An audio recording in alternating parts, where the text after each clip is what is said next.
안녕하세요. 사연 왔어요 톡톡입니다. 구독과 좋아요 알림 설정 꼭 부탁드립니다. 그럼 오늘의 이야기 시작해 보겠습니다. 외로워도 슬퍼도 나는 안 울어. 참고 또 참지 울긴 왜 울어. 저는 어렸을 때부터 이 노래를 들으면 그렇게 눈물이 쏟아졌습니다. 어린 마음에도 그냥 이게 왠지 제 노래 같아서 제가 불러야만 하는 주제곡 같아서 그렇게 서러움이 밀려오고 또 밀려오더라고요. 저는 아들 귀한 집에 태어난 딸입니다. 다행히 그래도 위가 오빠라서 제가 서름을 조금 덜 당했으면 당했다고나 할까요? 제가 첫째였으면 아마 평생 지금보다 더한 구박을 받으면서 남동생 시중드는 무수리로 살았겠지만 그래도 다행히 위가 오빠여서 심부름꾼 정도로 그냥 관심 못 받고 사는 막내딸 정도로 자랄 수는 있었습니다. 어렸을 때부터 당한 차별이야 말로 뭐 하겠어요. 엄청 심했죠. 제가 한 가지 의아했던 건 오히려 저를 그래도 예뻐하고 차별당하는 거 마음 아파하고 속상해한 게 아이러니하게도 저희 아버지였다는 겁니다. 아니, 엄밀하게 따지면 김씨 집안도 아닌 우리 엄마가 오히려 더 오빠를 김씨 집안 장손이라고 추켜 세우고 제가 조금이라도 오빠한테 피해주는 거 펄펄 뛰면서 맞고 제가 오죽하면 어느 정도 커서는 여자의 적은 여자라더니 그 말이 맞구나 라는 생각을 저희 친정 엄마를 보면서 하게 되었다니까요. 그런데 더 자라서 제가 어른이 되고 나니 엄마의 그 마음도 이해가 안 되는 건 아니더라고요. 오빠가 태어나기 전에 그 위로 언니 둘이 있었대요. 그런데 모두 태어나서 얼마 지나지 않아 병으로 세상을 떠났다고 했습니다. 생때 같은 자식을 둘이나 잃은 것도 엄마는 가슴이 무너지고 너무나 서럽고 아픈 일이었을 텐데 아마 딸 자식이라서 마음껏 슬퍼하지도 못하신 모양이었습니다. 그러다가 태어난 오빠이고 그제서야 김씨 집안에서 목소리라도 좀 낼 수 있게 되었으니 엄마로서는 오빠가 인생을 구원한 구세주이자 엄마를 지옥에서 구하러 온 영웅과도 같은 사람이었겠죠. 아마도 제가 아들로 태어났으면 엄마는 명실상부 이 김씨 집안의 가장 독보적인 권력자로 자리 잡으셨을 거예요. 제가 아들이길 바라며 임신 초기부터 끝도 없이 아들을 낳게 해준다는 용하다는 절과 온갖 종교단체는 다 찾아다니셨다고 하더라고요. 그래서 산부인과에서 저희 오빠한테 아주 예쁜 여동생이 나오겠네 축하해 라고 했을 때 저희 엄마 그 자리에 앉아서 다리 뻗고 대성통곡을 하셨다고 했습니다. 오죽하면 산부인과 의사 선생님이 당황해서 아니 아들 하나에 딸 하나면 요즘에 가장 완벽한 조합인데 왜 그렇게 우시냐고 엄마를 다독이고 식구들한테 혹시 이상한 짓 하지 않게 잘 지켜보라는 신신당부를 할 정도로 저희 엄마 진짜 엄청 서럽게 우셨대요. 그렇게 저는 저희 엄마의 서러움을 자양분 삼아 태어난 그저 서러운 딸이었습니다. 그런데 아들 하는 집에 태어난 딸이었지만 오빠와 6살 차이 빵긋빵긋 웃는 막둥이가 저희 아버지는 몹시 예쁘고 사랑스러우셨던 모양이에요. 어렸을 때 기억에 할머니나 할아버지는 제가 안중에도 없었고 엄마한테는 늘 구박받는 구박덩이였고 오빠한테는 샌드백 아니면 뭔가 궁금한 게 있을 때 저를 가지고 실험하는 마루타 같은 느낌이었다면 그래도 저희 아버지는 저를 안고 이런저런 옛날 얘기도 해주시고 책도 읽어주시고 저를 업고 동네 한 바퀴 산책해주시는 그런 분이었습니다. 그나마 아버지 사랑과 관심이 있었으니 제가 부모의 사랑을 알고 자랐지 그렇지 않았으면 저는 부모 사랑 같은 거 모르고 아마 그냥 외롭고 쓸쓸하게 자랐을 거예요.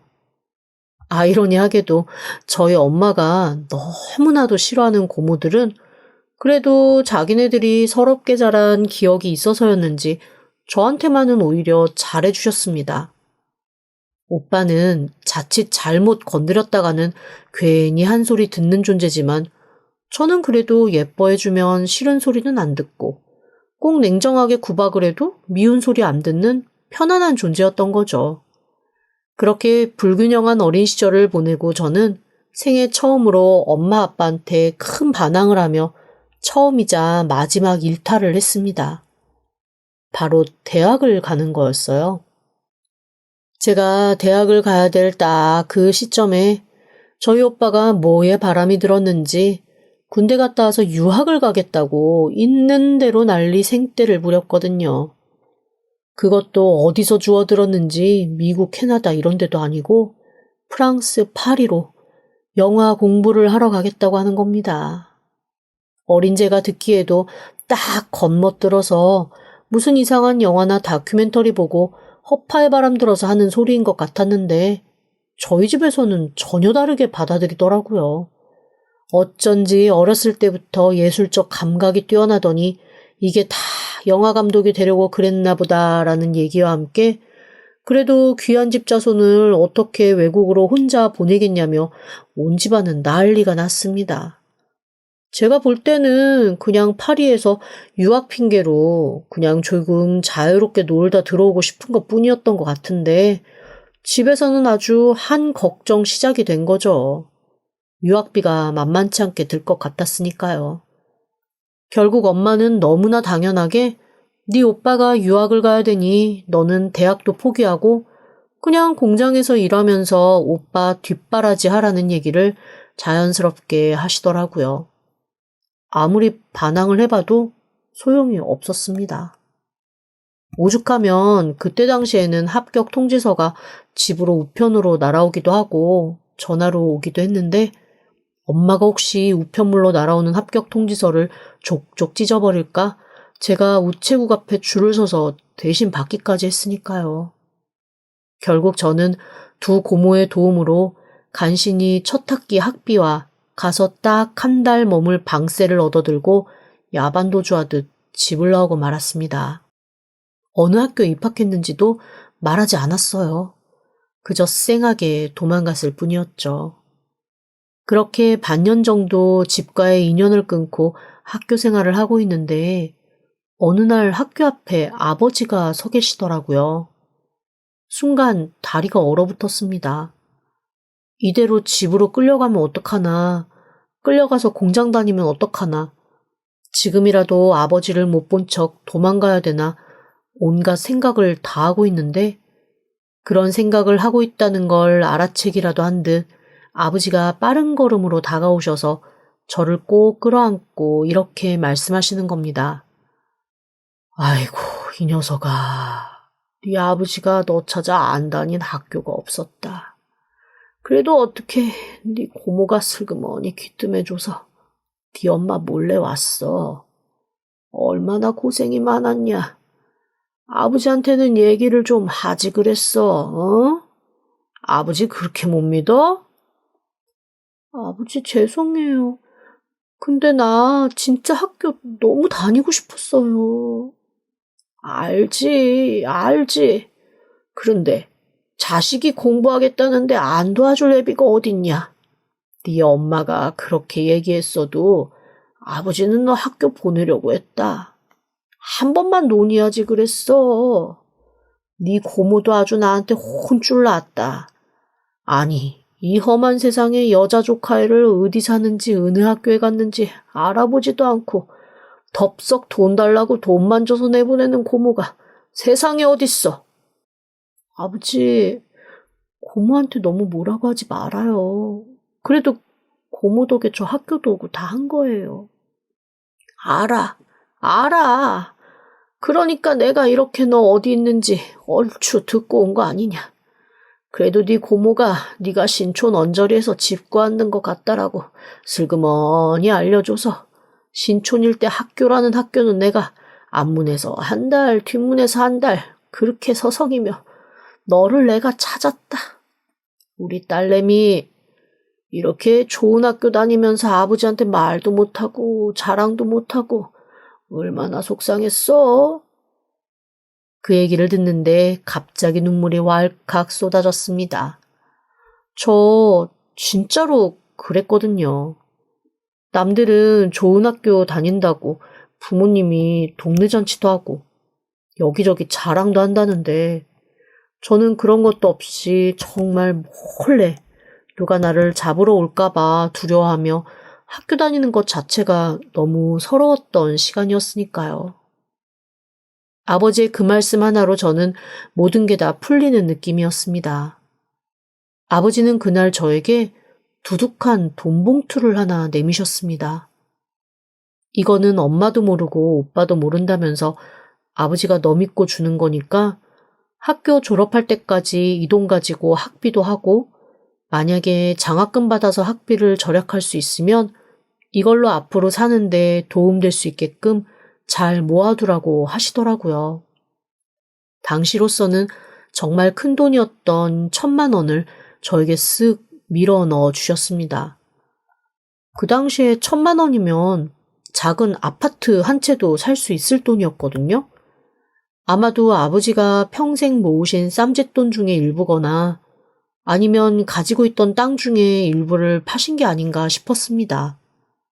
어쨌건 아빠도 5대 종손이고 제가 모르는 문중 재산이며 집안 재산이 조금은 있으셨던 걸로 알고 있으니까요.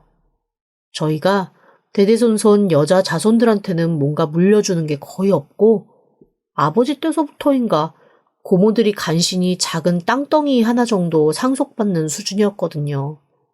대부분 아들에게 재산이 가는 그런 집안이거든요. 어쨌건 그러니 저에게 뭔가 도움을 줄 수 있는 방법은 이거밖에 없다고 생각하신 아버지가 저한테 그 큰 돈을 슬그머니 내밀어 주신 겁니다. 저는 그 돈을 받고 정말 펑펑 울었어요. 어쨌건 그 돈이 문제가 아니라 그 돈을 내민 아버지의 마음이 느껴졌기 때문이죠.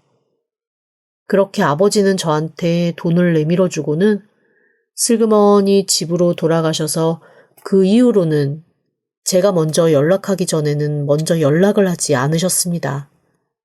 저한테 그러셨거든요. 네 엄마 알아봐야 또 이거 저거 시끄러워 만진다. 안 그래도 네 오빠가 프랑스에서 학교도 졸업 못하고 이거 했다 저거 했다 돈만 신나게 가져가는 바람에 지금 네 엄마 입지도 영 곤란해. 온 집안에서 아들 망쳤다고 한마디씩 하는 바람에 스트레스가 이만저만이 아니다. 그런데 상대적으로 네가 이렇게 좋은 학교 근실하게 잘 다니고 있다는 얘기 들으면 아이고 네 엄마 성질에 어쨌거나 너한테도 좋은 얘기 안 나올 테니 나는 여기서 너 만났다는 거 네 엄마한테 얘기 안 할 거다. 그러니 너도 네 마음에 괜찮으면 엄마한테 연락 한번 하고 아니면 그냥 조용히 학교 다녀. 아버지는 그냥 무소식이 희소식이다 라고 생각하고 살 테니까 가끔 아버지 궁금하면 고모한테 연락해서 아버지 안부나 한 번씩 들어. 알았지? 저는 그때 아빠의 진짜 큰 사랑을 느낄 수 있었습니다. 사실 그 전까지만 해도 아빠가 저를 방치하고 있다라는 생각을 했었거든요. 그런데 아빠가 한 거는 방치가 아니라 그냥 무관심함으로 엄마에게서 저를 보호한 것이기도 하더라고요.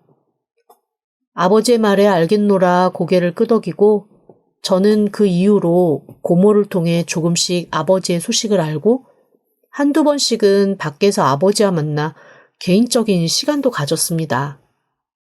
그때마다 부쩍 늙어버린 것 같은 아버지가 마음에 쓰이고 속상하기도 했지만 아버지는 세월이 가는 걸 어쩌겠냐며 너희가 크는 만큼 아버지가 늙는 건 당연하다고 웃으시더라고요. 그렇게 저는 악착같이 일하고 공부하고 학교를 졸업했습니다. 그리고 감사하게도 학교 졸업 후에 교수님의 추천으로 누구나 들으면 알 법한 좋은 회사에 진짜 좋은 조건으로 취직을 하게 됐어요. 제 동기 70명 중에 가장 좋은 조건이었습니다. 다들 저한테 그렇게 악착같이 공부하더니 아주 크게 성공했다고 다 같이 박수를 쳐줄 정도였어요. 저도 사실은 그 정도로 제가 괜찮은 회사에 취직할 거라고는 생각을 못했는데 정말 교수님이 잘 봐주신 덕이었죠. 아버지도 제가 취직을 하고 어느 정도의 연봉을 받는다는 얘기를 들으시더니 세상에 함께 커피를 마시던 곳에서 벌떡 일어나 갑자기 막 박수를 치시는 거예요. 평소 다소 무뚝뚝하다고 느낄 정도로 감정 표현이 크지 않았던 아버지로서는 정말로 평생 처음 보는 모습이었습니다. 그리고 그 당시에 그 안에 커피집 안에 손님이 한 20몇 명 정도 있었거든요. 갑자기 그 사람들한테 이렇게 말씀하시는 겁니다. 우리 딸이 졸업하고 아주 좋은 회사에 취직을 했대요. 오늘 여기 계신 분들한테 제가 커피 한 잔씩 다 쏩니다. 그리고는 정말로 거기 있는 모두에게 커피를 사셨습니다. 그리고 그게 아버지와 저의 마지막 추억이었어요. 그로부터 얼마 뒤 저는 고모로부터 다급한 전화를 받았습니다. 아버지가 갑자기 심장마비로 쓰러지셔서 지금 사경을 헤매고 계시다는 거였어요. 아마도 병원에서 며칠을 버티지 못할 것 같다고 해서 프랑스에 있는 오빠도 부랴부랴 오고 있는 중이라며 너도 와서 아버지 임종은 봐야 되지 않냐고 하시더라고요. 너무나 놀라서 정말 몇 년 만에 집으로 갔습니다. 엄마는 저를 보고도 썩 반기는 얼굴이 아니라 떨떠름하게 쳐다보시더라고요. 마치 혼자만 잘 살려고 뛰어나간 네가 무슨 낯짝으로 여기를 왔냐라는 식으로 한숨 한번 푹 쉬고 아이고 얼굴 보니 팔자는 좋아 보이네 라는 말이 엄마가 제게 한 말의 전부였습니다. 오죽하면 고모가 그런 엄마를 싹 노려보면서 그러시더라고요. 하여간 사람 참 본새 없어. 어쩜 지 자식한테도 저렇게 냉정하게 말을 할꼬. 아휴 우리 오빠만 불쌍하지. 평생 얼마나 저 쌀쌀맞은 여자 때문에 외롭게 살았을 거야. 그런 말을 대놓고 할 정도였어요. 제가 엄마 딸이니 시누이인 고모가 엄마에게 그렇게 말을 하면 당연히 고모가 밉고 엄마 편을 들어주는 게 맞겠지만 제 사정으로서는 고모 편을 들지 엄마 편은 별로 들어주고 싶지 않더라고요. 그리고 엄마 입장에서는 그런 제가 더 얄미웠겠죠. 그래도 자기 딸인데 지 엄마가 그런 소리 듣는 거 빤히 보고 있으면서도 한마디도 하지 않았으니까요. 그렇게 저와 엄마의 골이 깊어가던 그때 허둥지둥 대성통곡하는 소리와 함께 오빠가 뛰어들어왔습니다. 세상에, 그런데 그 꼴이 아주 가관이었습니다. 찢어진 가죽 바지, 가죽 잠바에 머리는 노랗고 빨갛게 물들어 하나로 질끈 묶고 비행기 안에서 공짜로 주는 술을 얼마나 처마셨는지 술 냄새가 풀풀 풍기는 모습으로 입으로만 아이고 아버지 하며 엉엉 울고 들어오는데 정말 기도 안 막히더라고요. 그런데 엄마는 그런 오빠를 보며 세상 천지 단장이 끊어질 것 같은 목소리로 허둥지둥 오빠에게 다가가 그렇게 오빠를 붙들고 울기 시작하셨습니다. 마치 엄마의 서러움을 알아주는 사람은 너밖에 없고 네가 왔으니 엄마는 다 됐다는 그런 느낌이었죠. 오히려 고모들은 세상에 저 꼬라지가 뭐냐며 우리 오빠 쓰러져서 저 꼴 안 보는 게 오히려 다행이라며 수군수군 하셨고요. 저 역시 아니 아무리 아버지가 쓰러지셨다는 얘기를 듣고 정신없이 온다고 해도 적어도 옷하고 머리 꼬라지는 좀 살피고 올 수 있지 않았나라는 생각이 들 정도로 오빠의 모습은 엉망진창이었습니다. 하지만 오빠한테 저는 안중에도 없었죠. 그리고 아버지 역시 오빠의 안중에는 없었다는 것이 며칠 뒤 아버지가 돌아가신 후 밝혀졌습니다. 아버지가 돌아가시고 장례까지 다 치른 후 오빠의 본색이 바로 드러났거든요. 장례 치르고 집에 돌아와 딱 숨 돌리자마자 오빠가 온 식구를 불러다 앉혀놓고 아주 근엄한 척 이렇게 얘기하더라고요. 얼마 뒤면 프랑스로 돌아가긴 해야 되는데 사실은 거기에 내가 사랑하는 여자가 생겼어요. 그 여자랑 결혼할 거거든요. 근데 알다시피 내가 뭐 가진 게 있어야지. 아직 자리도 못 잡고 그래서 그 여자한테 청혼을 아직 못하고 있는데 아버지 돌아가시면서 이제 이 집안 재산 제가 관리 들어가고 좀 물려갈 수 있잖아요? 그걸로 사업을 좀 해볼까 해요. 그래서 프랑스 가기 전에 그 모든 걸 다 정리하고 가고 싶은데 아버지 생전에 연락하시던 변호사 있으시죠? 그리고 아마 유언장도 작성해 놓으신 걸로 아는데 그것 좀 빨리 처리했으면 좋겠어요. 그러자 평소에 오빠 말이라면 자다가도 벌떡 일어나 심리박 물이라도 떠다 주던 엄마가 그때만큼은 당황을 하시더라고요. 아버지 돌아가신 지 진짜 일주일도 되지 않아서 재산 얘기하고 결혼할 얘기하고 자기 사업 얘기하는 오빠가 엄마로서도 너무 어이가 없었던 겁니다. 저 태어나서 엄마가 오빠한테 싫은 소리 하는 거 처음 들어봤어요. 아니 너는 아버지 돌아가셨으면 한국 들어와서 그래도 엄마 옆에 있을 생각을 해야지. 어쩜 다시 프랑스로 휙 가버릴 생각을 하니? 그리고 네가 결혼할 여자가 있다고? 너 엄마한테 그런 얘기 안 했잖아. 그런 여자가 있으면 엄마한테 미리 얘기를 하고 허락을 받고 그래야 하는 거 아니니? 그리고 결혼할 여자라면서 어떻게 너만 들어왔어? 어? 그래도 시아버지 될 사람 돌아가시기 전에 얼굴은 봐야 예의 아니니? 아니, 어느 집 자손이 그렇게 버릇이 없어? 엄마, 촌스럽게 왜 이래요? 걔 그런 거 되게 싫어하는 애야. 프랑스에서 오래 살아서 완전히 마인드 외국 사람이라고. 그런 거 얘기하면 나 바로 걔랑 헤어져야 돼요. 걔랑은 나랑 그냥 영혼의 소울메이트고 서로 인생을 함께 즐기는 사이인 거지. 그런 식으로 서로 가족한테 얽매이는 사이 아니에요. 아, 그리고 내가 지금 아예 선언하는데 제사도 저 안 지냅니다. 내가 외국 나가서 공부를 해보니까 제사 지내는 거 그런 거 다 너무 헛된 거더라고. 그 어차피 조상 덕 보는 애들은 명절 때 외국 나가서 놀아요. 그게 조상 덕 보는 거라고. 조상 덕 못 보는 불쌍한 중생들만 열심히 조상 제사 챙기고 그러더라니까. 나는 그렇게 가치 없게 살고 싶지 않아요.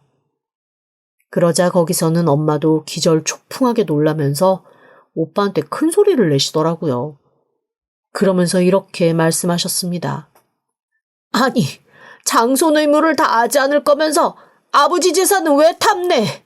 아버지 재산은 장손의 의무를 다 하는 사람이 가져가는 거지. 그저 아들이라고 가져가는 게 아니다. 너 그런 소리 할 거면 당장 다 그만둬. 그러자 오빠가 피식 웃으며 엄마에게 이렇게 얘기하더라고요. 엄마, 그거 법적으로 따지면 하나도 효용없는 말이에요. 어쨌건 우리 아버지 장소는 나고 아버지 유언장에 내 앞으로 남겨져 있는 거는 엄마가 다리 뻗고 누워서 반대를 해도 내 거니까 처음부터 아예 힘 뺄 생각하지 말아요. 그리고 엄마가 오래 살겠어요? 내가 오래 살겠어요? 어차피 엄마 마음대로 되는 건 없으니까 지금부터 괜히 저랑 힘겨루게 할 생각하지 마시고 그나마 하나 있는 아들을 잃고 싶지 않으시면 그런 말씀하지 마세요. 옆에 있던 고모들이 거의 기절할 것 같은 표정이 되었습니다. 엄마도 마찬가지였죠. 엄마로서는 뭐랄까 평생 믿고 의지하고 종교 같았던 아들이 엄마 뒤통수를 완전 후려친 거나 다름이 없었으니까요. 하지만 그거를 티를 내는 순간 엄마의 지난 모든 삶이 부정당할 것 같으니 아무 말도 못하고 얼굴이 하얗게 된 채 멍하게 계시더라고요. 오빠는 아예 작정하고 변호사한테 연락을 해서 재산 분할에 대한 이야기를 물어봤습니다. 그러자 변호사가 안 그래도 아버지가 다 정리를 해놓고 가셨다며 오빠에게는 건물 하나, 그리고 나머지는 다 문중재산으로 다시 돌려놓고 저한테는 시골에 있는 작은 땅을 하나 남기셨다고 그렇게 얘기를 하더라고요. 사실 저는 그런 땅이 있는 줄도 몰랐습니다. 처음 듣는 얘기였거든요. 그런데 오빠가 딱 주소를 보더니 막 비웃는 거 있죠? 무슨 면 무슨 리로 들어가는 엄청 깊숙한 땅인 것 같더라고요. 오빠가 저한테 아버지가 그래도 너 키울 때 예뻐하시더니 어디 가서 편안하게 마음이나 다스리고 살라고 땅을 주신 모양이라고 저한테 쿨하게 그 땅을 또 넘기더라고요. 그리고는 정말로 몇 달 안가 모든 재산 싹 정리해서 건물 팔고 현금으로 만들더니 3층짜리 작은 꼬마 빌딩 하나를 사서 그것만 남기고는 나머지는 다 들고 다시 프랑스로 가고 말았습니다. 말이 꼬마 빌딩이지 월세 100 조금 넘게 나오는 그냥 작고 낡은 건물이었습니다. 엄마는 아빠가 남겨주신 아주 작은 집 하나, 그리고 연금처럼 월세 나오는 오피스텔 작은 평수 하나 그렇게만 남았죠. 하지만 엄마는 자기 손에 재산이 얼마 안 남았다는 것보다는 아들이 그런 식으로 자기를 놓고 휙 가버렸다는 거에 훨씬 큰 충격을 받으신 듯 했습니다.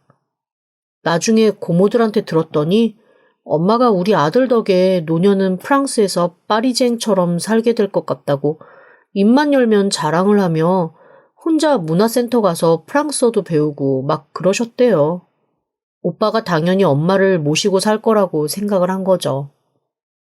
하지만 결혼할 여자 있다는 말만 하고 휙 프랑스로 간 오빠는 결혼할 여자는커녕 본인 스스로도 연락을 끊고 도통 한국과는 연락을 끊은 채 살고 있었습니다. 그렇게 1년 반쯤 지났을 때 일입니다.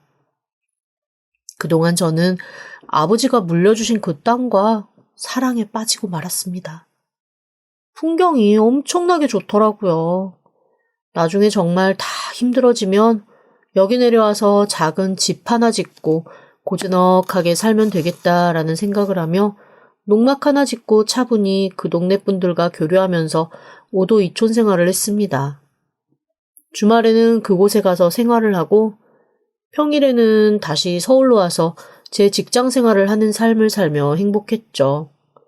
그동안 그 동네 주민분들하고도 친해져서 어쩌다 보니 오빠 얘기도 하게 되고 다들 분노하며 뭐 그런 놈의 아들이 있냐고 같이 욕도 해주시고 어쨌거나 저한테는 친엄마, 친형제, 친자매보다 훨씬 더 마음의 위안이 되는 분들이었어요. 그러면서 저한테 슬그머니 이런 얘기를 해주시더라고요. 혹시 조금 어려운 경제 상황이 발생하더라도 이 땅은 후딱 팔아넘기고 그럴 생각은 하지 마. 이거 아버지가 생각보다 자기한테 알토란 같은데 남겨주신 걸 수도 있거든. 그게 무슨 말씀이세요? 아유, 그냥 어른 말 들어. 땅은 훅 팔고 훅 넘기고 그러는 거 아니라는 말이야. 그런 말을 들으면서도 저는 무심히 어차피 팔 생각이 없다며 웃어넘겼습니다. 정말 이 땅이 좋았거든요. 시세는 고작 10수년 전 1,000만 원에서 크게 오르지 않아 가치를 따질 수는 없었지만 땅을 사랑하게 되었으니 그런 건 아무것도 상관이 없었죠. 그런데 그랬던 제 마음을 흔드는 일이 하나 생겼습니다. 바로 갑자기 한국에 들어온 오빠의 제안이었어요. 오빠가 뜬금없이 프랑스에서 돌아와서 갑자기 개과천선한 것처럼 저한테 이렇게 얘기하는 겁니다. 내가 그때는 사실 결혼할 여자를 잡고 싶어서 돈이 너무 급했거든. 그래서 네가 상대적으로 굉장히 적게 받은 걸 알면서도 내가 그냥 갈 수밖에 없었다. 이거 꼬마 빌딩에서 나오는 월세 100만 원 그냥 앞으로 쭉 너한테 줄 테니까 대신 네 땅 명의를 나한테 좀 옮겨줘. 앞으로 평생 여기서 월세 100씩 매달 나오고 그 땅은 너 그때 당시 아버지 지금도 시세가 1,000만 원밖에 안 되는데 100씩 10달이면 땅값은 빠지잖아. 나중에 꼬마 빌딩 명의도 네가 원하면 바꿔줄게. 순간 너무 당황했습니다. 이 인간이 이럴 인간이 아닌데 나한테 왜 이러지 하는 생각이 들었는데 오빠가 너무나 간절한 얼굴로 저한테 그렇게 얘기하면서 눈물을 글썽이며 이렇게 말하는 겁니다. 그리고 이제 엄마도 나이 드셨는데 이렇게 서울에서 언제까지나 고달프게 사실 수 없잖아. 내가 그냥 거기에 작은 집 하나 짓고 엄마 모시고 사려고. 시골 생활하면서 엄마 모시고 지금이라도 효도하고 싶어서 그래. 그러자 옆에서 또 엄마가 눈물을 글썽이며 드디어 우리 아들이 정신을 차렸다고 역시 내 아들이라며 그렇게 좋아하시고 저한테 너 이런 오빠 어딨냐고 한마디 하시더라고요. 오빠한테 빨리 딱 넘기고 너는 그 꼬마 빌딩에서 월세 받아서 편하게 살라는 겁니다. 그런데 뭔가 좀 이상한 거예요. 저희 오빠가 저한테 그럴 인간이 아니거든요. 그런데 엄마도 계속 저를 들쑤시고 고모들도 그 땅 아버지가 진짜 십수년 전에 약간 정신 나가서 홀리듯이 산 땅인데 지금 10여 년 동안 돈이 1원도 안 오른 그런 땅이니 이참에 너희 오빠 살짝 눈 돌았을 때 그냥 넘겨버리고 서울에 있는 건물 받아서 편하게 살라고 하니까 흔들리더라고요. 평소 저를 예뻐해주는 고모들도 그렇게 얘기하고 오빠도 어쩐지 정신 차린 것 같기도 하고 그래서 살짝 마음이 흔들렸습니다. 그래서 평소 저를 예뻐해주던 동네 사람들한테 가서 그 얘기를 했죠. 그랬더니 갑자기 펄펄 뛰면서 그 오빠 진짜 나쁜 오빠라고 세상에 어디서 정보를 알아서 이런 짓을 하냐고 다들 난리가 난 거예요. 왜 그런가 했더니 세상에 깜짝 놀랄 일이 있었습니다. 아이고, 아직 우리도 확실한 게 아니라, 아유, 뭐라 말하기는 좀 그렇고, 어쨌건 아예 이쪽으로 주소지 옮겨 나오라 했던 거 기억해? 네, 기억하죠. 그래서 2년 전에 저 주소지 옮겼잖아요.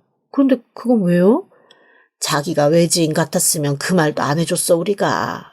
여기 한 1년 안에 아주 대대적으로 개발될 거야. 엄청 땅값이 뛸 거라고. 깜짝 놀랐습니다.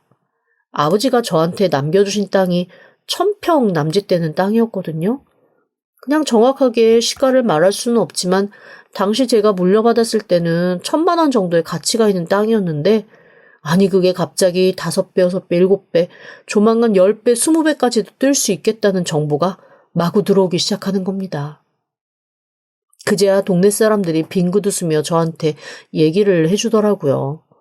오래전부터 개발 얘기가 있었는데 이 동네의 토박이들이 그거를 소문내지 않고 그냥 조용히 진행을 하고 있었다는 거예요. 외지인들이 개발붐 타고 들어와 갑자기 손대기 시작하면 너무나 정신없을 것 같아서 모두가 쉬쉬했다고 하더라고요. 어쩌다 그 일을 알게 된 오빠가 호의를 베푸는 척 그 땅을 홀랑 먹으려고 한 겁니다. 결국 끝까지 저를 이용해 먹겠다는 그 심상이 너무너무 꼴보기 싫은 거예요. 그래서 오빠한테 어떻게 하든 한 방 먹이고 싶었습니다. 그리고 엄마도 너무 원망스럽고 밉더라고요. 그래서 오빠한테 이렇게 말했습니다. 나는 아무리 작아도 빌딩 관리할 여력도 없고 힘들어.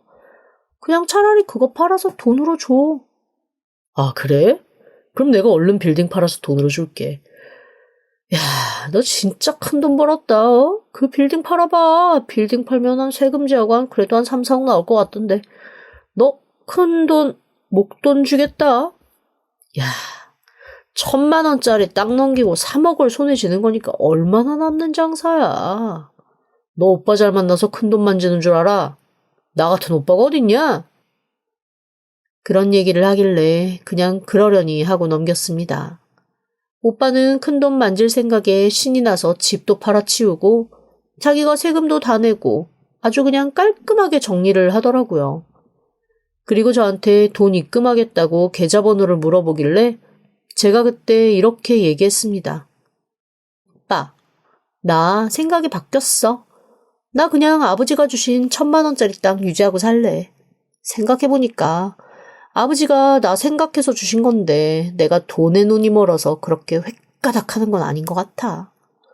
오빠도 1,000만 원짜리 땅보다는 3억 원 돈 갖는 게 훨씬 낫잖아? 그 3억 오빠가 가져. 나는 필요 없어. 야, 너 그게 무슨 소리야? 지금 와서 이렇게 말을 바꾸면 어떡해? 어? 너 그 땅이 대체 얼마짜린 줄? 1,000만 원이라며. 왜? 1,000만 원 아니야? 아니, 그러니까 그게 1,000만 원은 1,000만 원인데. 당황하는 오빠한테 저는 피식 웃으며 한마디를 날렸습니다. 이거 지금 개발 호재 들어가는 땅이라서 그래? 1,000만 원이 아니라 10억 그 이상 갈 것 같아서 그래? 그러니까 오빠가 하는 정보면 나도 알 거라는 생각은 안 했어? 나는 이 땅이 진짜 1,000만 원인 줄 알았거든? 근데 오빠가 그러니까 궁금해지더라고. 그래서 알아보니까 이게 1,000만 원짜리가 아니었네? 고마워, 오빠. 덕분에 나는 나한테 얼마만큼의 재산이 있는지 아주 잘 알게 됐어. 다 오빠 덕분이야. 오빠 말대로 정말 오빠 덕에 큰 거 잘 알게 되었네. 안 그랬으면 모르고 그냥 살았을 텐데. 오빠는 그 3억 가지고 엄마 모시고 살 1,000만 원짜리 땅 한번 잘 알아봐. 1,000만 원짜리 땅에서 열심히 농사 지으면 엄마랑 둘이 행복하게 살 수 있을 거야. 오빠가 난리를 쳤지만 저는 전화를 딱 끊고 차단을 걸어버렸습니다. 이후에 엄마한테도 미친 듯이 전화가 왔지만 받지 않았어요. 나중에 고모한테 한 가지 얘기를 전해들었습니다. 오빠가 야반도주하듯 엄마 폐물까지 싹 훔쳐서 달아났다고 하더라고요. 엄마는 그거에 너무 충격을 받아서 알아누우셨고요. 그 얘기를 듣고 마음 한편이 좀 짠하기는 했지만 엄마가 저한테 정식으로 사과를 하기 전까지는 저는 사실 엄마를 도울 생각은 없습니다. 알고 보니 오빠꾀에 빠져서 엄마 앞으로 있던 월세 받던 오피스텔도 다 팔아가지고 오빠한테 주고 엄마는 정말로 오빠와 함께 행복한 프랑스 삶을 살 거라고 굳게 믿으셨던 모양이더라고요. 지금은 얼마 남지 않은 재산으로 그냥 하루하루 눈물바람 하면서 살고 계신다네요. 그 얘기를 들으니 또 마음이 좋지는 않아서 조만간 그래도 엄마가 좀 편히 들어가서 사실 집 하나는 구해볼 생각입니다. 물론 제 명의로 된 집이에요. 엄마 명의로 했다가는 바로 오빠한테 들어갈 게 뻔하니까요. 어쨌건 저는 아빠가 남겨주신 그 땅이 아주 폭등을 하는 바람에 앞으로의 인생 아주 편하게 살게 되었습니다. 아빠한테 많이 감사해요. 그리고 하늘나라에서 아빠가 걱정하지 않으시도록 열심히 행복하게 잘 살아보려고요. 지금까지 들어주셔서 감사합니다. 구독과 좋아요, 알림 설정은 사연 왔어요 톡톡에게 큰 힘이 됩니다. 지금 바로 구독 부탁드립니다. 그럼 다음 사연으로 또 찾아오겠습니다. 감사합니다.